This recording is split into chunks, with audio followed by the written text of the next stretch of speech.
Olha, hoje a Codevasf, ela entregou 20 fábricas de farinhas móveis, a municípios piauienses. A estrutura beneficia aí 2.000 famílias e pode processar até 3.000 toneladas de mandioca por dia.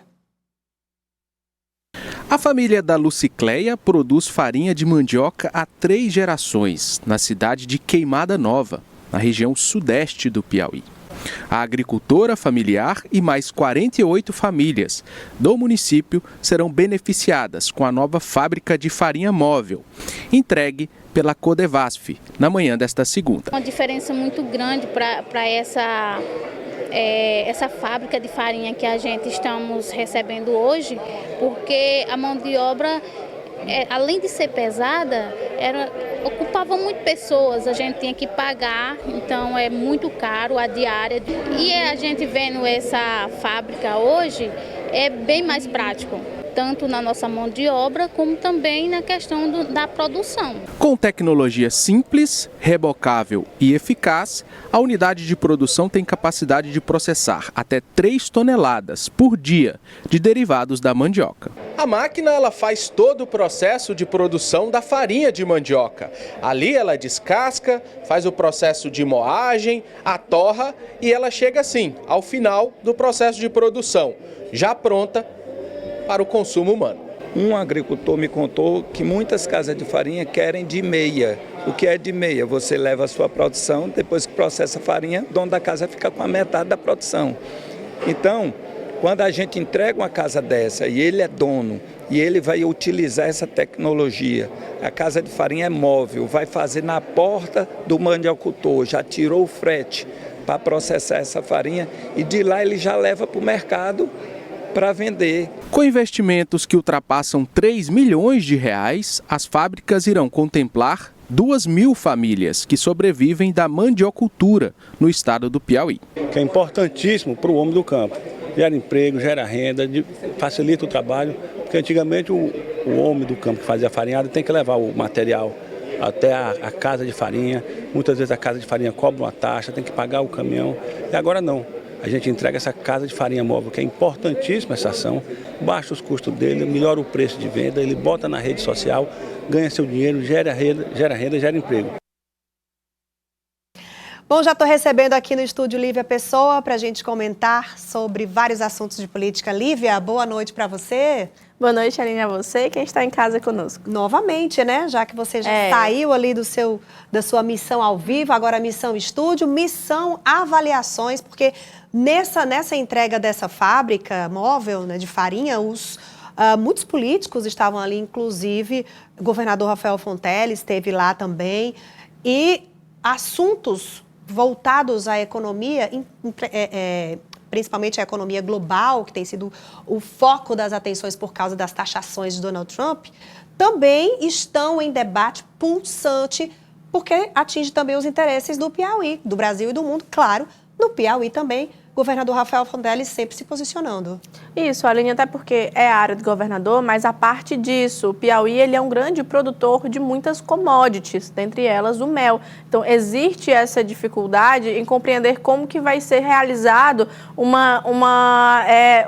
saneamento econômico nesse tipo de exportação aos Estados Unidos e, consequentemente, como que eles vão importar um produto encarecido, dadas as circunstâncias de uma taxa de 50%. E o governador falou sobre esse assunto. Daqui a pouquinho a gente vai falar sobre essa questão do mel. Vamos falar de uma partir do geral para o particular, né? Então, sim, já que esse tarifaço é realmente algo que tem impactado na economia global e no Brasil não é diferente, até porque foram 50% de anúncio de taxação dos Estados Unidos, né, de impostos para o Brasil. O presidente Lula já se posicionou, já falou sobre ações que devem ser tomadas e o governador Rafael Fonteles falou sobre essa postura adotada pelo Trump, mas ele disse que confia sim na condução do presidente Lula. Nós temos que confiar na condução do presidente Lula. É lamentável a posição do presidente americano, porque fez isso de maneira unilateral, quebrando os laços diplomáticos, mas o presidente Lula vai acreditar sim na diplomacia. Esgotar as tentativas de diálogo para evitar, porque o mundo todo caminha para uma integração maior. Veja, Nós estamos na véspera praticamente de anunciar o acordo Mercosul-União Europeia, que busca o quê? Diminuir burocracias, tarifas entre os continentes para facilitar o comércio internacional. O presidente americano está indo na contramão disso. Péssimo para o povo americano, que vai pagar mais caro pelos produtos, e ruim também para os outros países. Então, eu acredito muito no diálogo. É claro que o presidente Lula vai ter que ser firme, e ele é firme, defendendo a soberania brasileira, como os outros países fizeram, mas nunca vai interromper o canal do diálogo. Por mais que muita gente não acredite nisso, o presidente Lula acredita no diálogo. E, inclusive, com os empresários. Então, nós, governadores, claro que estamos todos preocupados com os efeitos para as nossas empresas instaladas nos nossos estados, mas, sem dúvida, vai prevalecer o bom senso, a racionalidade e a firmeza na defesa dos interesses nacionais conduzidos pelo presidente da República. É um assunto que envolve essa discussão de política econômica global, mas também a diplomacia que tem que estar envolvida para evitar o máximo de perdas possíveis econômicas para o nosso país. O governo brasileiro já anunciou aí políticas de retaliação, de reciprocidade, na verdade, se for o caso, utilizá-las, mas está apostando muito nesse diálogo que o próprio governador Rafael Fonteles anunciou, né? Falou. Isso, Aline, a gente repete sempre uma máxima que é: o Piauí não é uma ilha. Então, consequentemente, todas as relações e instabilidades econômicas vão ter o seu impacto direto ou indireto no nosso estado. E quando a gente fala sobre o que foram essas taxações do presidente norte-americano Donald Trump, a gente busca compreender de onde surgiu. Até porque muitas vezes a gente só escuta 50%, mas como que foi feito, quando que começa a valer, e a gente trouxe algumas explicações a respeito dessas taxas para poder fazer com que haja essa compreensão do começo ao fim. Vamos colocar então aqui na tela para a gente entender melhor, até porque esse é um assunto que interessa a todos, vai impactar no bolso de todo mundo direto ou indiretamente, né? Então vamos lá, o que é o tarifaço de Donald Trump? Ele atinge o Brasil e amplia essa guerra comercial que ele já tem feito anúncios para vários países do mundo inteiro. Essa ameaça de 50% de tarifa sobre produtos brasileiros exportados para os Estados Unidos e 30% para os Estados Unidos sobre importação da União Europeia e do México, basicamente é isso. Isso, Aline, quando se falou sobre os 50%, foi claramente focado no nosso país, mas também tiveram outros países que vão sofrer essa retaliação econômica, essa medida mais drástica econômica, como é o caso da União Europeia, que desde o movimento da saída do Brexit, né, houve sim uma instabilidade com o país norte-americano, já que havia um favorecimento mútuo. Assim como no México, que existe o problema da fronteira, então exige uma instabilidade econômica cada vez mais frequente, e isso faz com que hajam os seus impactos. E agora a gente também fala sobre outras informações que são colocadas como prioritárias. Vamos colocar aqui na tela, então. Quando começa a valer? A partir do dia 1º de agosto já deve começar a valer esse movimento tarifário e econômico entre os países. Há uma corrida contra o tempo, porque Exato. Pode mudar, já que muitos dos anúncios feitos por Donald Trump, ele recuou, ele voltou atrás, então ainda tem uma expectativa em relação a isso, mas por enquanto está posto. Exato. E, inclusive, ele foi notificado por meio de uma carta presidencial.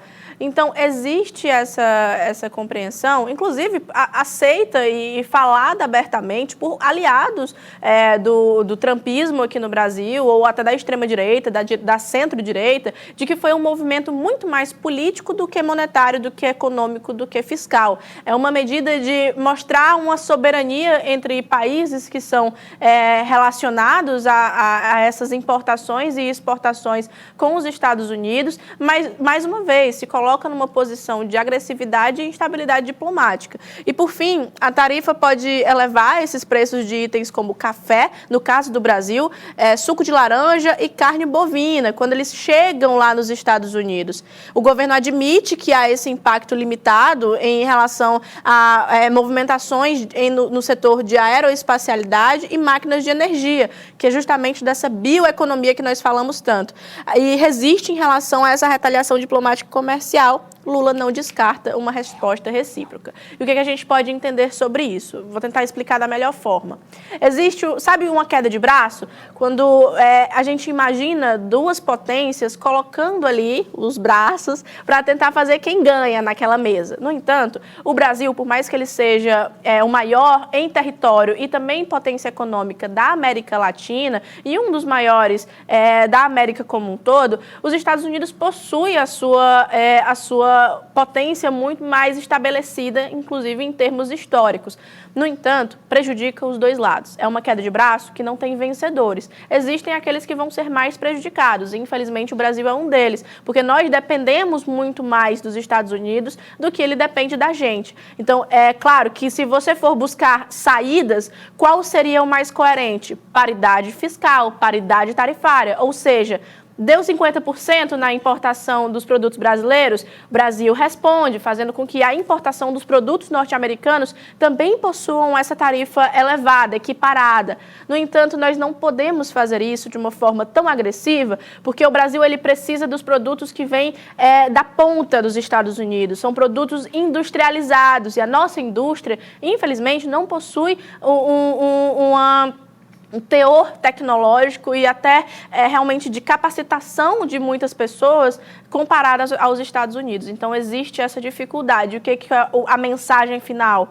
Buscar uma diplomacia, uma bandeira branca em torno dessas relações, assim como aconteceu entre os Estados Unidos e a China. Há 3 meses atrás, houve uma dificuldade, houve a paridade tarifária, a China colocou 35%, depois 45%, depois 50%, e os Estados Unidos recuou. O Brasil não consegue fazer dessa forma, então tem que buscar outras.